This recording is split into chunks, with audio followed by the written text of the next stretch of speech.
Hola, ¿qué tal? Muy buenas noches, bienvenidos a Noticias 22. Qué gusto estar con Rafa, con Julio. ¿Cómo están? Querida Laura, celebrando el viernes y un noticiario muy completo donde, como ya lo pueden deducir, tendremos cine. Julio, ¿de qué vas a platicar? Pues ya el tour de cine francés está a la vuelta de la esquina y prácticamente va a llegar a toda la República Mexicana. También tenemos ciencia, es viernes de ciencia. Vamos a hablar de la cuarta revolución digital y además Patti Smith regresa a México, Laura. Sí, va a ofrecer un recital de poesía en Casa del Lago. ¿Cómo se va a poner eso? Bastante interesante por mucha gente. ¿No? Bien, va a haber mucha gente, así que hay que llegar tempranito. Con esto y más, comenzamos.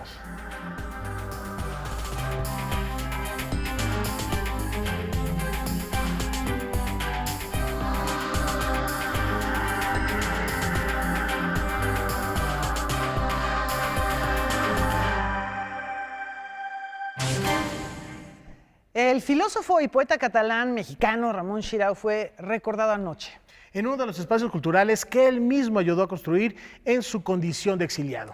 Nos referimos al Ateneo Español de México.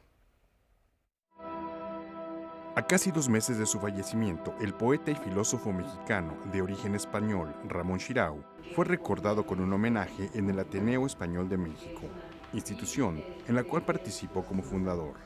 Nacido en Barcelona en 1924, Ramon Xirau llegó a México en 1938 como parte del exilio español. El caso de Xirau es que llega muy joven, como otros también que finalmente se forman aquí.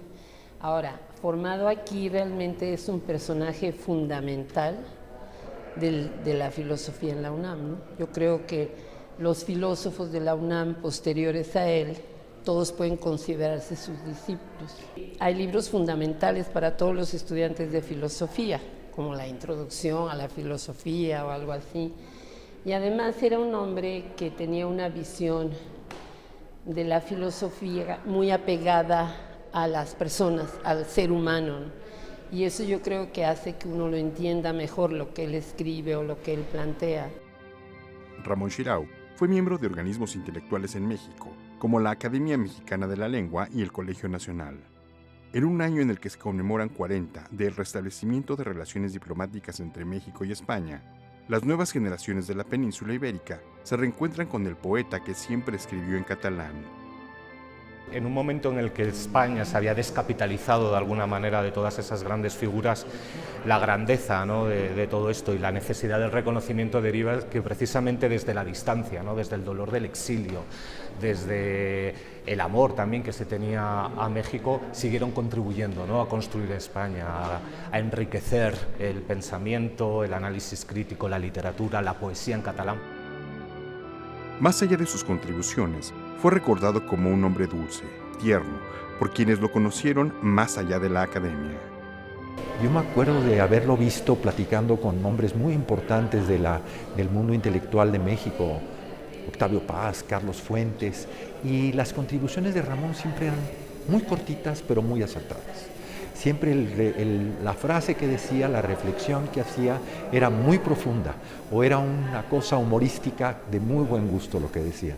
Era una persona que realmente era entrañable, todo el mundo lo buscaba, no solamente por lo mucho que sabía, sino por lo agradable que era estar con él. Noticias 22, Víctor Gaspar. Ahora vamos a recorrer los caminos, de algún modo, ¿no?, a través de este proyecto que les vamos a presentar, que tienen que pasar los migrantes, ya sea una condición legal, una condición política, o de cualquier otro orden, económica también muchas veces, que los desplaza. Así es, desplazamientos forzados, marcados por la xenofobia, por el odio, por discursos, como bien refieres, Laura, de ideologías que han marcado también la historia de la humanidad, y esto sucede en el Museo Memoria y Tolerancia.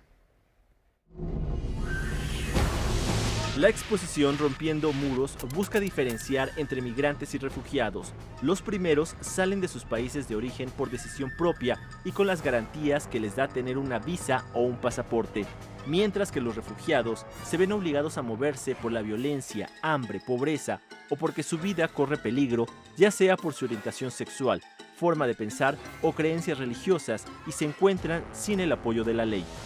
La exposición precisamente quiere hablar de este fenómeno, la exposición quiere hablar del refugio, quiere señalar las obligaciones internacionales hacia los refugiados. ¿Qué está pasando con el refugio en México? ¿Cómo llegan a nuestro país los refugiados?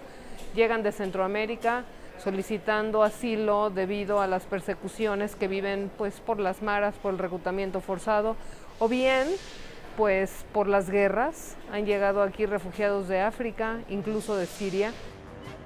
Una casa del ACNUR para los refugiados, las cifras de desplazados, fotografías que registran la vida de estas personas que para muchos son solo números y cientos de testimonios son algunas de las piezas que integran la muestra que presenta el Museo Memoria y Tolerancia.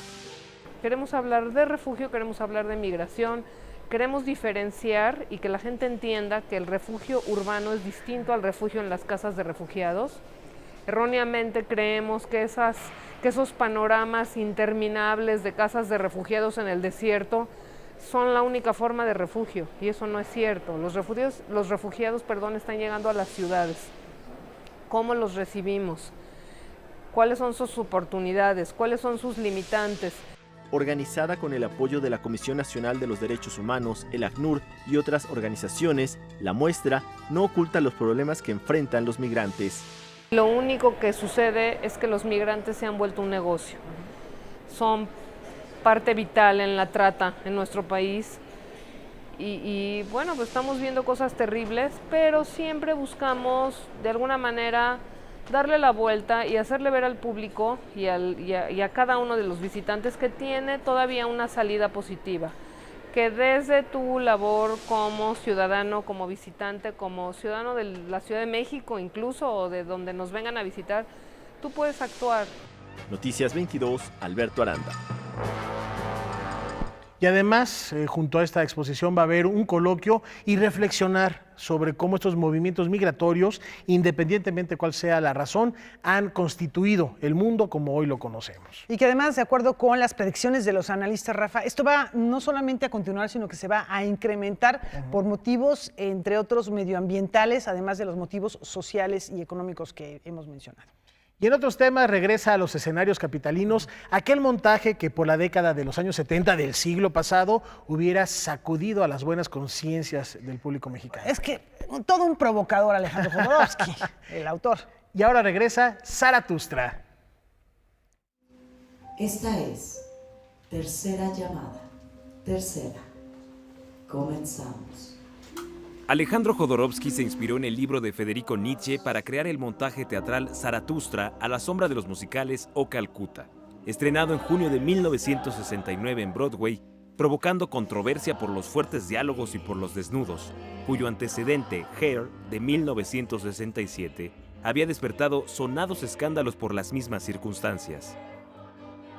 Sí, nos encontramos un texto absolutamente actual. Y mira, absolutamente actual desde Nietzsche, ¿no? 1890, ¿no? Por allá. Te encuentras un texto absolutamente humano, habla del padecimiento humano, que tiene un humor bastante negro, tiene su humor, tiene su parte trágica, yo digo que es un híbrido que conjuga un montón de géneros y lo hace muy atractivo para el espectador y además para la gente que quiere entrar a la filosofía o que tiene alguna manera, anda buscando puntos de vista. Este es un punto de vista muy artístico de Alejandro Jodorowsky con respecto a la filosofía. La obra se presentó por primera vez en 1970, escrita y dirigida por Alejandro Jodorowsky, conmocionando a un público mexicano necesitado de recuperar su dignidad humana y hacer una revolución personal para vivir plenamente. La obra se mantuvo 2 años en cartelera también por la desnudez del elenco. Después de casi 20 años ausente, Zaratustra vuelve a escenarios locales. Es una época muy violenta, es una época en que el hombre necesita respuestas. Todo lo que está pasando ahorita con el internet y todo lo que está pasando con la inmediatez, la falta de... no quiero decir valores como tal, porque incluso esta obra lo reprueba como un poquito, pero esta ausencia de nosotros mismos necesita respuestas contundentes. ¡Libre! ¡Libre! Zaratustra es un gigante enorme que de verdad al espectador te toca esas fibras y te hace de repente, de verdad despertar a hacer preguntas poner un alto en la cotidianidad, que es a lo que se dedica también la filosofía, y poder observar alrededor y tener respuestas. Pero entonces, ¿por qué tratas de recordarlo? Para el grupo de creativos comandado por Saráchaga, montar Zaratustra se presenta como una necesidad urgente de una sociedad que debe ser sacudida para despertar y hacer un cambio en sus vidas, valores y motivaciones. Con información de Salvador Perches Galván, Noticias 22. Y ahora nos vamos a la pausa. Y al regresar, Julio López nos platica del Tour de Cine Francés, una ventana a el imaginario contemporáneo galo. No se vayan. Volvemos.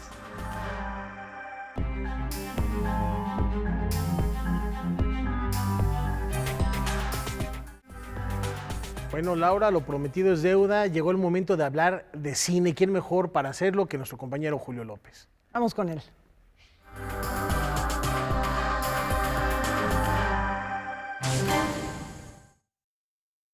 Laura, Rafael, amigos de Canal 22, muy buenas noches. Pues me encuentro muy bien acompañado por Aurélie, que es la vocera del Tour de Cine Francés. ¿Cómo estás, Aurélie? Muy bien, buenas noches, Julio. Pero antes de empezar a hablar del Tour de Cine Francés, te comentaba justamente de un proyecto que surgió en la UNAM. Es una gran investigación en Cuatro Ciénegas y se les ocurrió documentarlo y hacer justamente un trabajo audiovisual. Y pues yo los invito a conocer de qué se trata.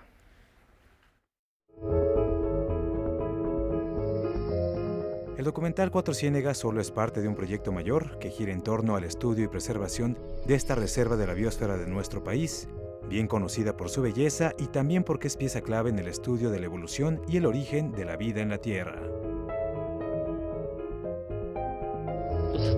Simplemente en los 17 años que yo llevo, se ha degradado de mis sitios el 60%.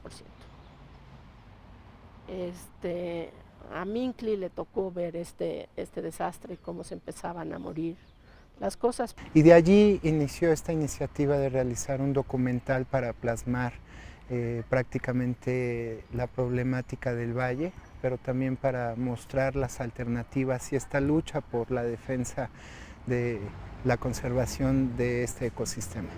La doctora Sousa afirma que Cuatro Ciénegas es una máquina del tiempo que nos lleva a un viaje al pasado de 3.000 millones de años, cuando el mar era anaranjado y carecía de oxígeno. Este es el primer invierno donde nuestro lugar de estudio principal, que se llama el Churince, no tuvo agua. La laguna es el primer invierno que no tiene agua en todo lo que llevamos estudiándolo. Ahí en esa laguna es donde tenemos las evidencias del mar del Precámbrico, ni más ni menos. Los linajes que se separaron hace 1.000 millones de años de sus ancestros marinos solamente existen ahí en el mundo y ya no tiene agua, entonces sin el agua no pueden vivir. El escenario es científico, biológico, los escenarios son bellísimos, pero la trama es la historia no solo de la supervivencia, sino también de cómo se pueden hacer mejor las cosas para conservar un ecosistema tan importante.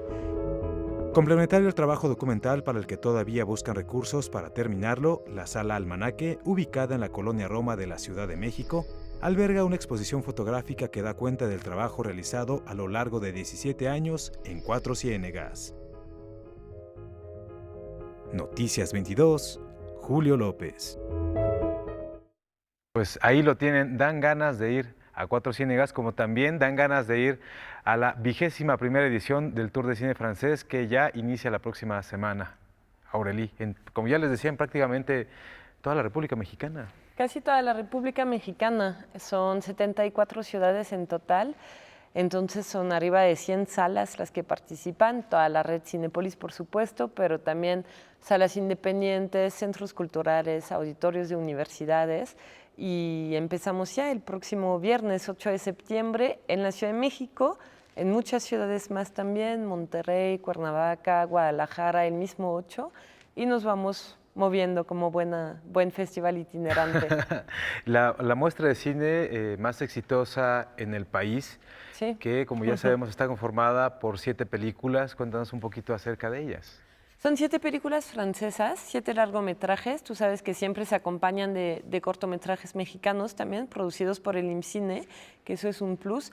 ¿Qué te diré de esos 7 largometrajes franceses? Sino que son como una muestra, una gran oportunidad para el público de descubrir realmente cuál es el pulso del cine allá en estos momentos, porque hay comedias, hay óperas primas, hay películas que podríamos decir más pequeñas o más confidenciales, pero de gran calidad. También hay directores ya muy reconocidos, como François Ozon, por ejemplo, con la película de France. Es uno de los consentidos, ¿no? Sí, es uno de los consentidos. Prácticamente han de traído Francia. todas sus películas. Sí, es un consentido de Francia, definitivamente, de festivales de cine también. El señor ha estado mucho en Cannes, en San Sebastián, en Toronto, en Venecia, y del público mexicano, porque gracias al tour es que ya empezamos a conocer bien también quiénes son los representantes del cine francés ahora. Después de muchos años volvieron a recurrir a traer, bueno, en esta ocasión es un director. Cuéntanos quién es, qué película es la que trae y cómo les fue, porque ya tuvo una masterclass aquí en nuestro país. Sí, ya tuvo una masterclass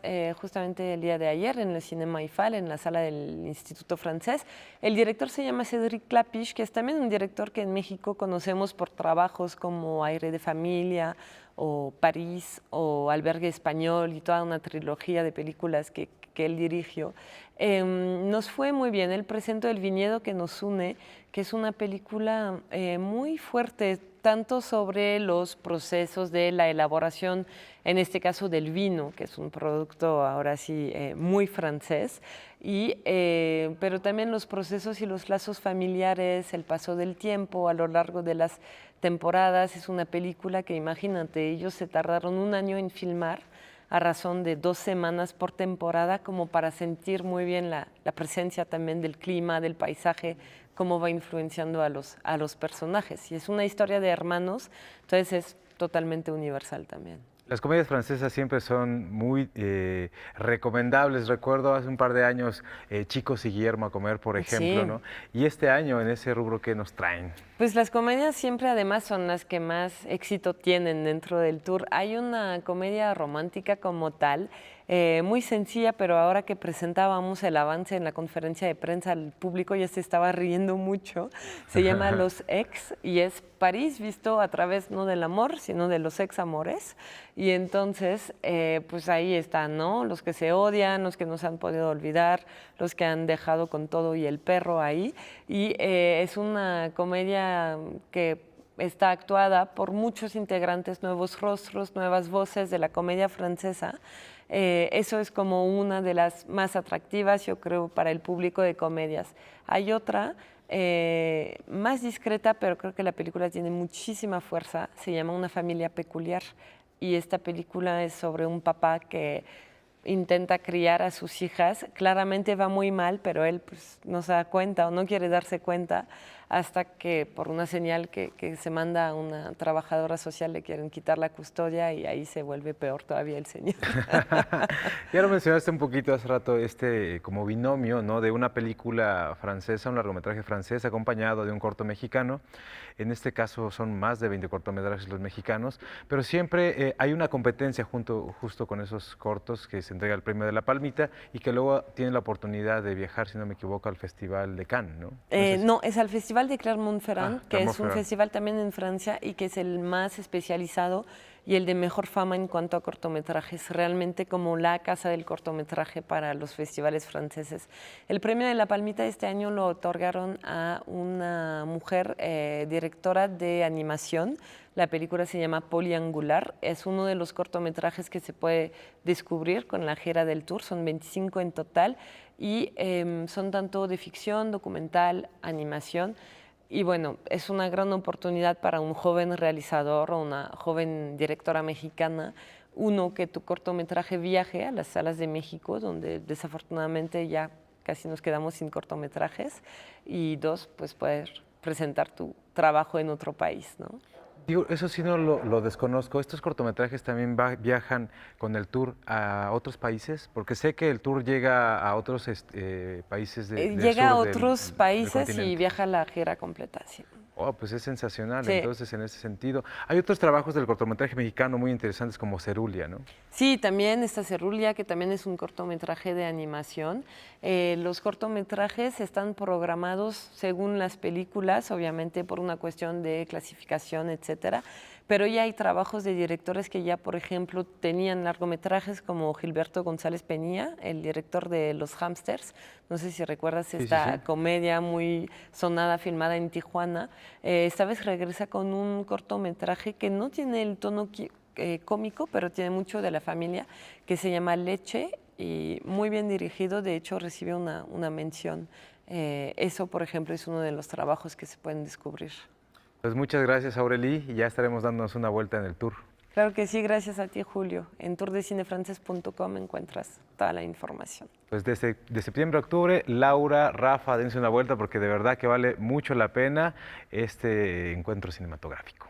Muchas gracias, Julio, Aureli, por habernos acompañado esta noche. Y por supuesto, hay que celebrar la cinematografía francesa. Ya lo hemos platicado, Laura. Francia prácticamente, o definitivamente, la cuna del séptimo arte con los hermanos Lumière y después con las grandes revoluciones como Georges Méliès. Efectivamente, y además, pues ahora que ya tenemos más detalles sobre estas 7 películas y la cantidad de cortometrajes que se presentan, bueno, pues no hay desperdicio. Así que, pues vamos a este encuentro. Y también tenemos algo que comentarles en torno a cine.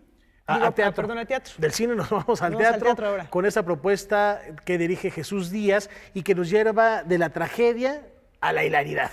En el foro La Gruta. A su lado, la señora... Hace 77 años se estrenó la obra de un autor joven y desconocido, al que según él no le gustaba el teatro, Eugene Ionesco. Se trataba de la pieza que se convertiría automáticamente en la obra cumbre del siglo XX y una de las obras más representativas del llamado teatro del absurdo, La cantante calva. Oficialmente con esta obra Ionesco inaugura lo que después se denominaría como movimiento del teatro del absurdo, un tipo de arte estrictamente y específico, yo diría que caracteriza al siglo XX y que además era muy visionario, porque ahora al retomar la obra nos damos cuenta que él estaba previendo muchos de esos problemas de comunicación.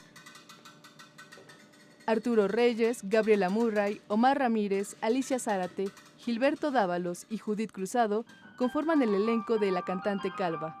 Ofrecerá funciones los lunes en el Foro La Gruta hasta el 30 de octubre.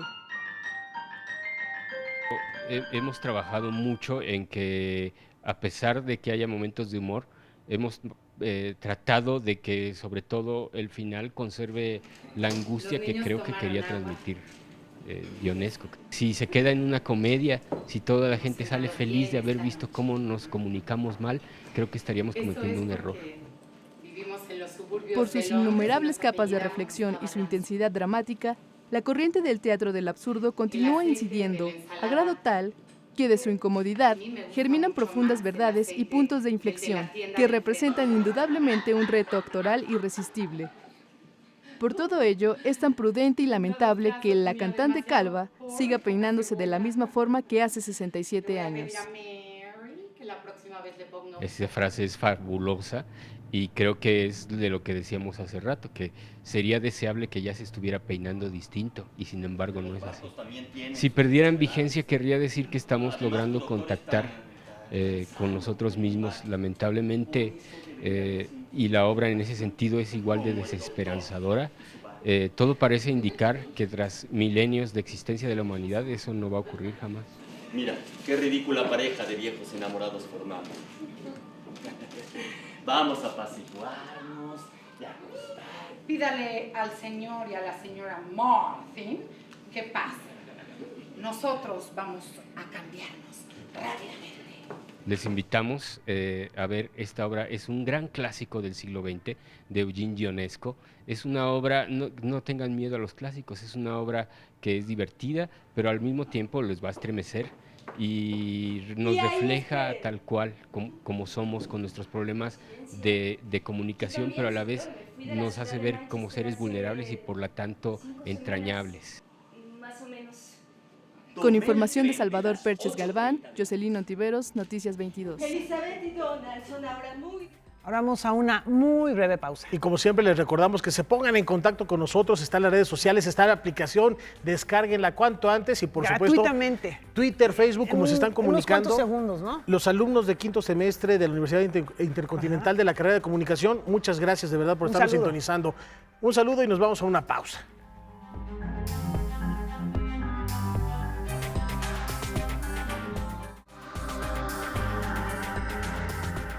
La Titería Casa de las Marionetas presenta una de sus piezas más queridas, más representativas. Una luna entre dos casas.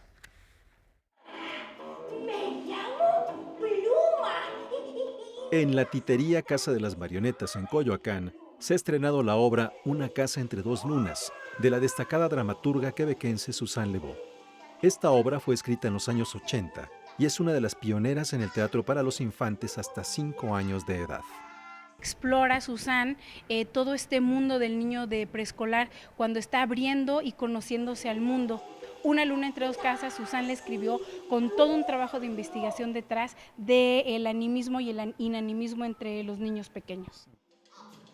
La obra tiene como protagonistas a Pluma, un chico que toma la iniciativa para acercarse y hacerse amigo de Taciturno, un niño callado y retraído, pero con grandes dotes musicales que le gusta más estar dentro de su casa. Es verdad que soy penoso, pero es que a Pluma lo conozco desde hace muy poco tiempo, solo desde ayer.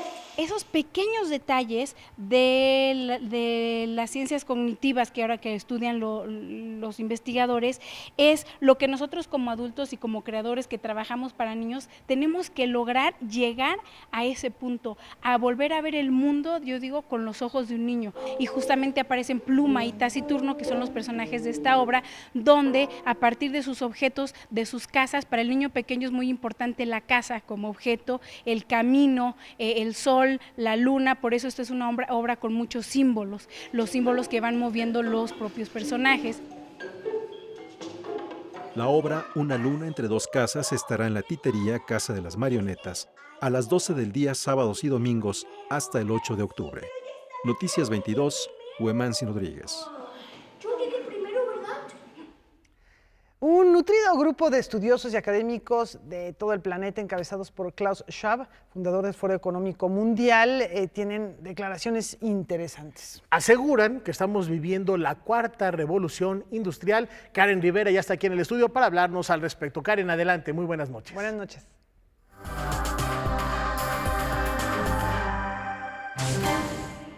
¿Qué tal, amigos de Noticias 22? Los saludo con mucho gusto en este viernes de ciencia. Y hoy les quiero presentar un trabajo que realizó mi compañero Óscar Cortés y que tiene que ver con la cuarta revolución industrial. Dicen por ahí que lo único que nos diferencia a los humanos de las máquinas inteligentes es la imaginación y la creatividad. ¿Qué tanto tiene esto de cierto y qué es la cuarta revolución industrial? Vamos a ver la siguiente cápsula.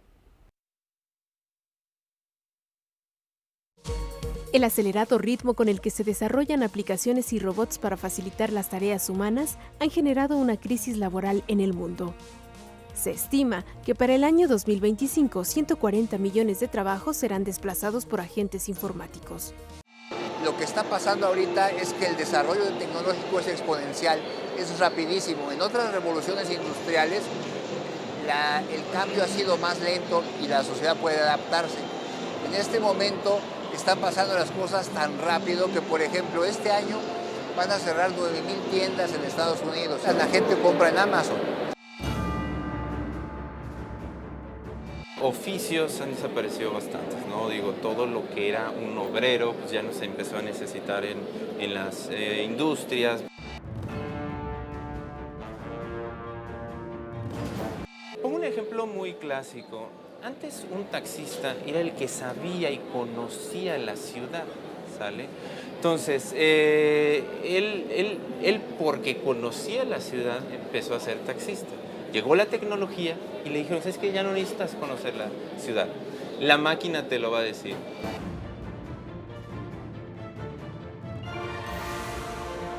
La última fábrica de Mercedes-Benz, el 98% de los autos los hacen robots, ya no hay intervención humana.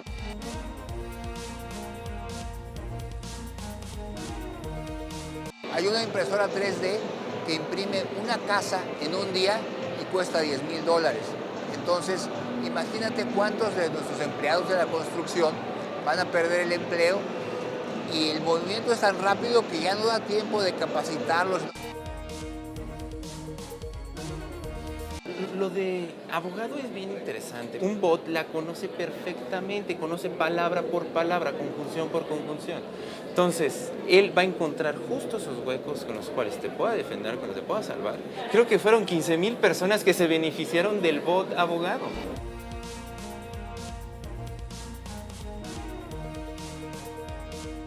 La inteligencia artificial también está aumentando a una velocidad enorme, ¿no?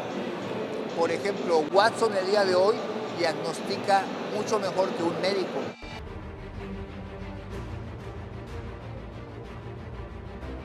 La computadora tiene en su base de datos todos los casos del mundo que ha pasado algo parecido. La única complicación es realmente alimentar a la computadora con tus síntomas, tus padecimientos, para que te lo dé correcto. Probablemente en un paso intermedio es una persona que nutra la computadora.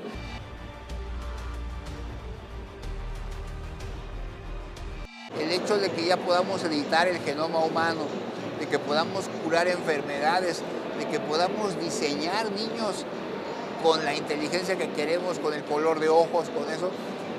Y eso no solamente asusta, sino que la tecnología está aumentando la disparidad entre los que tienen y los que no tienen. Está creando enormes brechas sociales.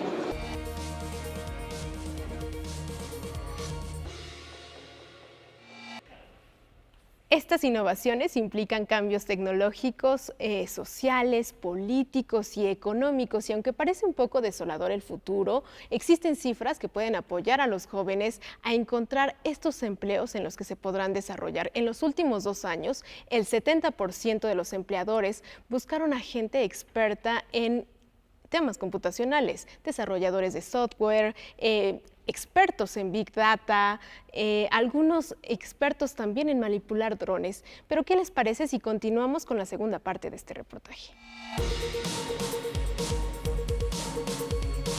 No se trata nada más de una carrera de a ver quién desarrolla más rápido, sino de pensar cómo la tecnología puede beneficiar a la sociedad. En países nórdicos existe un programa impulsado por el Universal Basic Income para compensar el desempleo. Consiste en cobrarle impuestos a las empresas según su nivel tecnológico y el dinero recaudado se le reparte a la población para reactivar la economía. Los gobiernos se tienen que reajustar, probablemente vengan compensaciones monetarias para todos los que pues no tengan un empleo, no tengan un trabajo. Hay intentos, por ejemplo, en Suiza hubo una propuesta de que a cada ciudadano se le pagaran 2.800 euros, trabajara o no trabajara, y a cada niño 800 euros. ¿Por qué? Porque si de repente hay una enorme producción con robots, ¿quién los va a comprar? Y luego, ¿qué vamos a hacer con el tiempo libre? ¿Sí? Tiene que haber una política pública y desafortunadamente nuestros legisladores y a veces nuestros gobernantes no tienen ese entendimiento. Creo que hay peligro de que nos enajenemos como seres humanos, de que con lo que es realidad virtual, con lo que son la producción de sensaciones y de emociones a través de impulsos eléctricos al cerebro, pues vamos a vivir en una burbuja, en un mundo virtual, ¿no?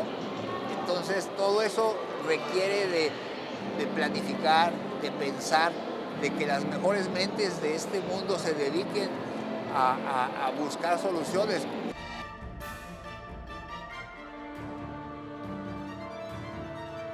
Sigamos utilizando la tecnología, pero en bien de la humanidad, sigamos pensando las consecuencias negativas que pueden tener y cómo enfrentamos eso con anticipación.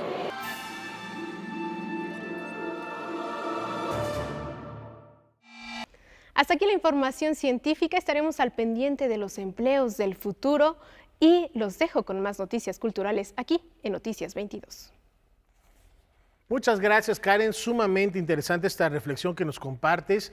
¿Hacia dónde nos va a llevar esta cuarta revolución tecnológica? Y también la vertiginosidad con la que está avanzando el desarrollo de la ciencia. Es muy Yo importante. creo que no lo imaginamos aún. No lo vislumbramos. Y en otros temas, el Fondo de Cultura Económica, a través de su colección La Ciencia para Todos, nos tiene unas sugerencias para poder enriquecer, Laura, nuestro librero, y que son piezas que vale la pena tener.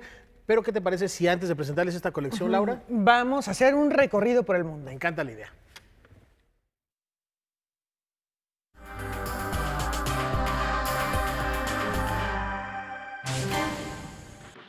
Florence, un asteroide de 4.4 kilómetros de diámetro, pasó este viernes muy cerca de nuestro planeta. El cuerpo estelar, que alcanzó una velocidad de 13.53 kilómetros por segundo, se dice que es potencialmente peligroso, debido a que sus dimensiones son mayores a 140 metros. El astro es el más grande que ha rozado el planeta desde hace 20 años. Florence fue descubierto en 1981 por el astrónomo Shel G. Boss, quien lo llamó así en honor de la fundadora de la enfermería moderna, Florence Nightingale.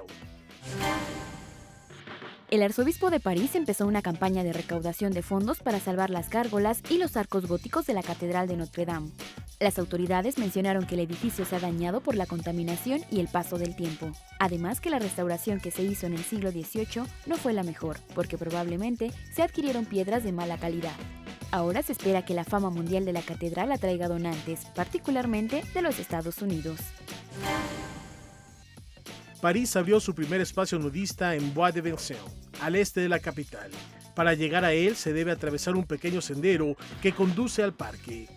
Desde hace varios años, los nudistas exigieron al gobierno tener un punto de reunión en París. Este fin de semana, sus peticiones se cumplieron. Sin embargo, las autoridades dijeron que el área aún se encuentra en etapa experimental, por lo cual solo estará abierto hasta el 15 de octubre. En total, en Francia hay cerca de 400 playas y campamentos nudistas. Los derechos de los nudistas, hay que respetarlos, Rafa. Te iba a preguntar, Laura, ¿qué opinaría Víctor Hugo de ver la Catedral de Notre Dame así? Pero ya después de ver esto que también sucede en Francia, me reservo la pregunta. No, pues está bien hay que estar al natural. Total, todo fuera como eso. Y lo prometido es deuda. Esta es la nueva colección del Fondo de Cultura Económica.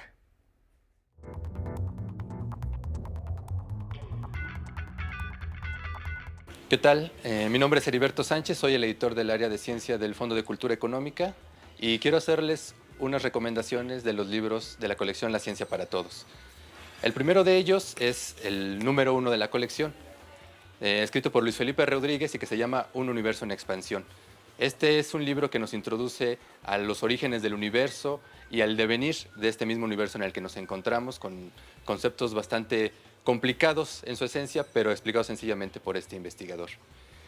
El segundo de los títulos es el título más exitoso de la colección. Se llama La química y la cocina, escrito por José Luis Córdoba Frunz. En esta obra, el autor lo que pretende es mezclar los temas de la cocina y de la química. ¿Qué es lo que sucede a la hora de cortar un alimento, a la hora de hervir un alimento, a la hora de hacer las mezclas que al final resultan en una deliciosa cena? Otro que tenemos y que también es muy interesante es uno del área temática de ciencias aplicadas. ¿Qué es la nanociencia? ¿Qué es la nanotecnología? ¿Cómo se encuentra en todos los aparatos que tenemos ahora? Este libro nos aclara cómo es que los científicos que estudian la materia han logrado dominarla. Y finalmente tenemos el último ganador del Premio Internacional de Divulgación de la Ciencia Ruy Pérez Tamayo, Crónicas de la Extinción, escrito por el divulgador Héctor Arita. Este libro es un libro sumamente distinto de estos otros que les he presentado. Además, es más bien una narración en pequeñas crónicas de las diversas especies animales y de las extinciones masivas que ha sufrido estas especies animales a lo largo de la historia de la Tierra. Tiene epígrafes muy curiosos, por ejemplo, del Señor de los Anillos, de Albert Einstein, y todo eso lo va entrelazando con animales que además reconocemos perfectamente, ¿no? Como el mamut, el dodo, los dinosaurios. Esta es una lectura que les recomiendo ampliamente y que además da una muestra de lo que puede lograr nuestro premio de divulgación de la ciencia. Regresamos en un instante. No se vayan.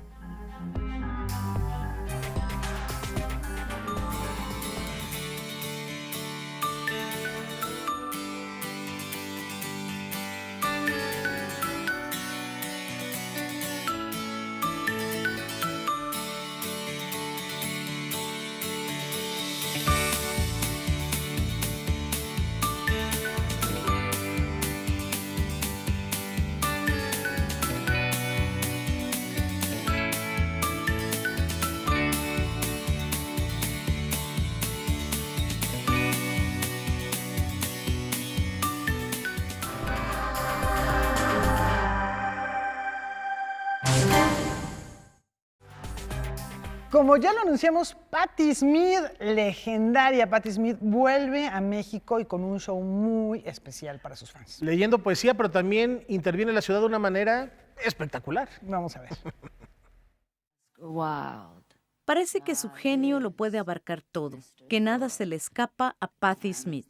Artista visual, música y escritora, la cantante de Horses, autora del libro ganador del National Book Award en 2010, Éramos unos niños, y comandante de la Orden de las Artes y las Letras por el gobierno de Francia, está en México para presentar Sesiones del Café La Habana, una intervención artística multidisciplinaria que consiste en una exposición fotográfica en el café del mismo nombre, un espectacular con un poema y una fotografía, y la lectura de su poema Hecatomb, inspirado en el libro de culto 2666 de Roberto Bolaño. When I first discovered Roberto, he had just died. I read 2666, which for me is a masterpiece. And I would say, as the 21st century opened, Roberto gave us the 21st century's first masterpiece, and then he died.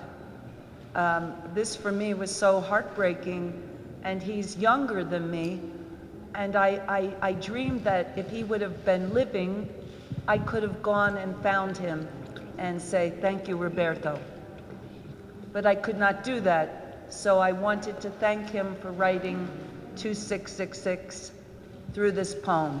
So the poem is really 100 lines, each an oxen of sacrifice, in homage to Roberto and his beautiful work, 2666. I feel like he is one of the people that I walk with in my life. Para Patti Smith, estar en México es muy importante, pues le tiene gran cariño a nuestro país. Diego Rivera y Frida Kahlo son influencias relevantes en su obra. When I was a teenager, 1963-64, when I turned 16, my mother gave me a book for my birthday, a big book called The Fabulous Life of Diego Rivera. And this book changed my life. All the people that I met in the book, specifically Diego, Frida, Tino Modati, many of the people, the revolutionaries, all the people I met in the book, they became my guides for a work ethic, for exploring the ideas of art and revolution, and they drew me to Mexico. And I went to Mexico by myself when I was about 22 in 1971. I went to many places by myself and in search of two things, art and coffee. But I met a third something that I didn't expect, the people.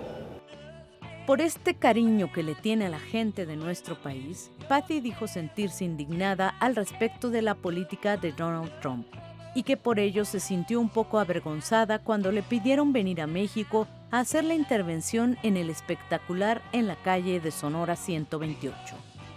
Even though I'm ashamed, I am not him. He does not represent me. He is not my president. And I can only say that I'm sorry on behalf of my country. Patti Smith presenta Hecatomb acompañada por Lenny Kaye a la guitarra mañana en Casa del Lago a la 1 de la tarde. Asimismo, su exposición fotográfica estará abierta al público en el Café La Habana hasta el 15 de septiembre. Y el espectacular con su poema y su fotografía estará en Sonora 128 hasta el 30 de noviembre. Noticias 22, Irma Gallo. Vamos con Rafa del otro lado del estudio, está con Walter Blanding de New York Jazz All Stars.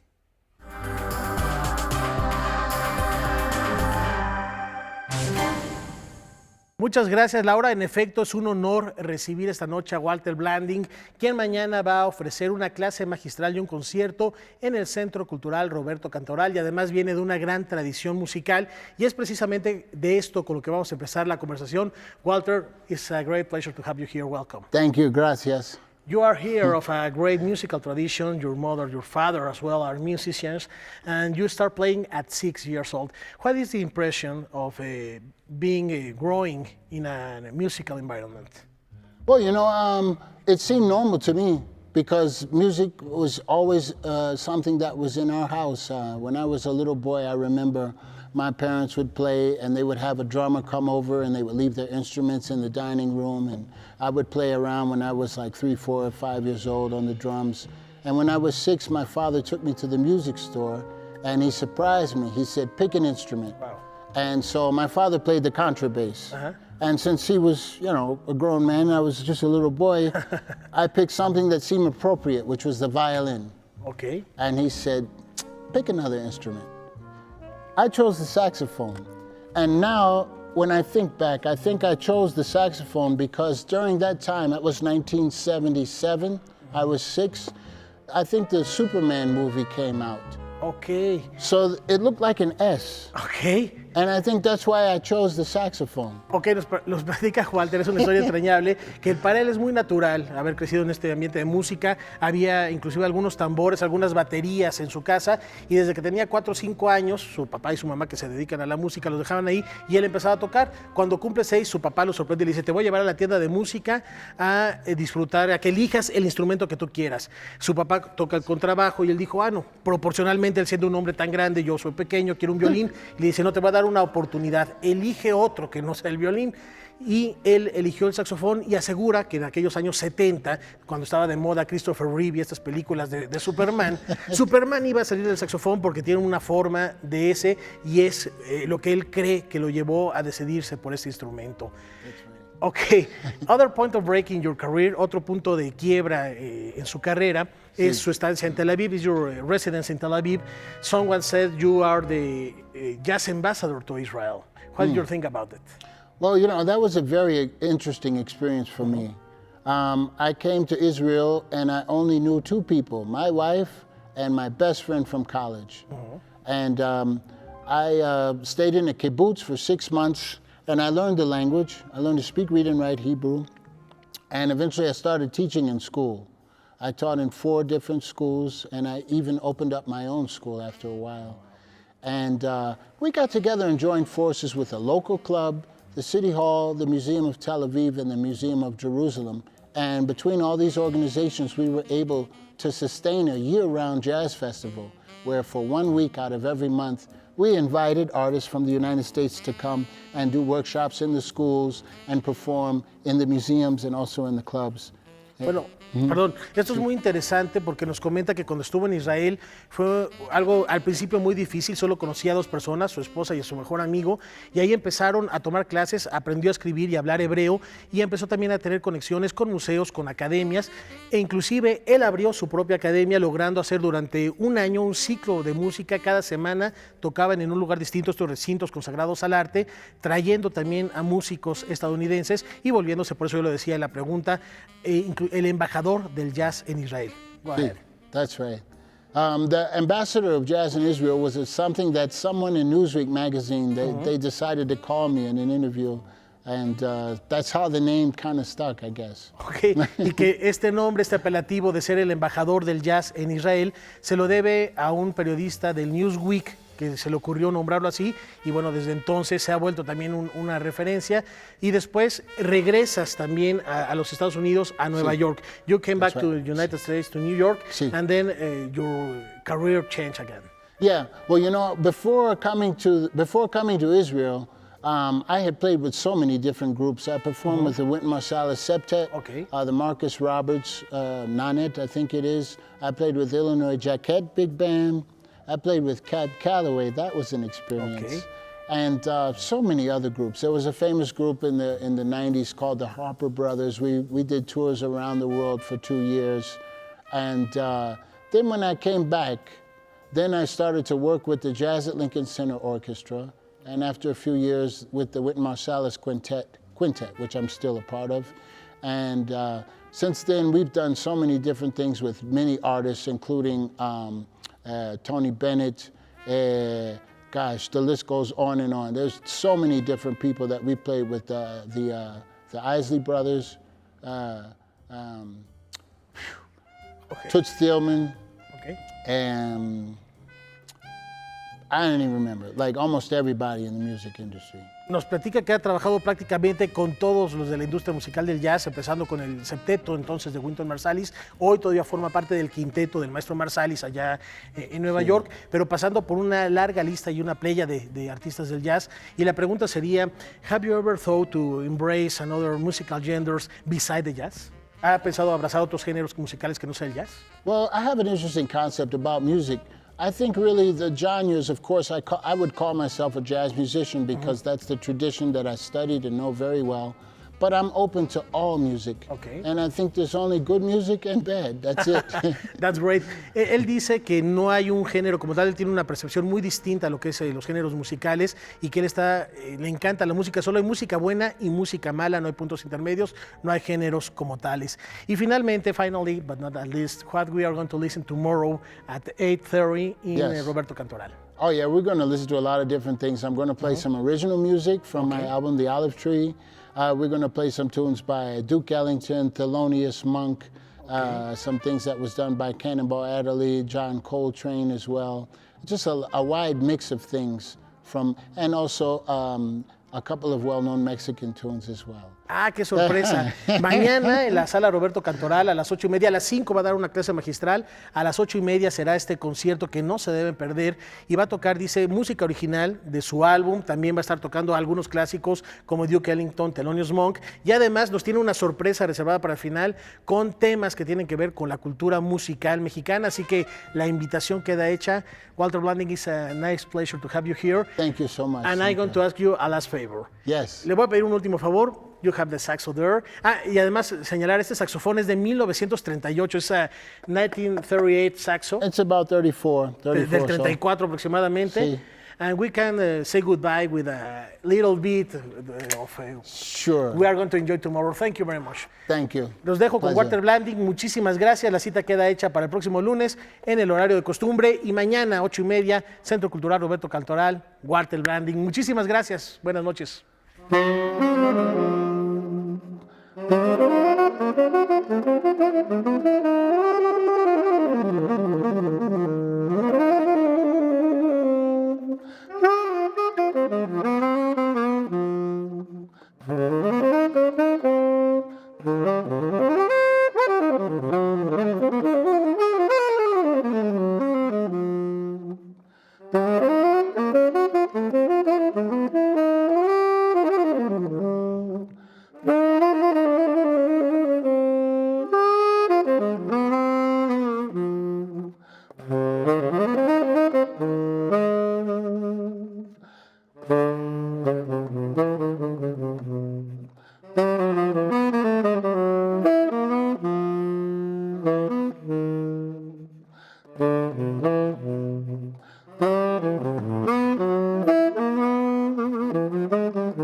Thank you.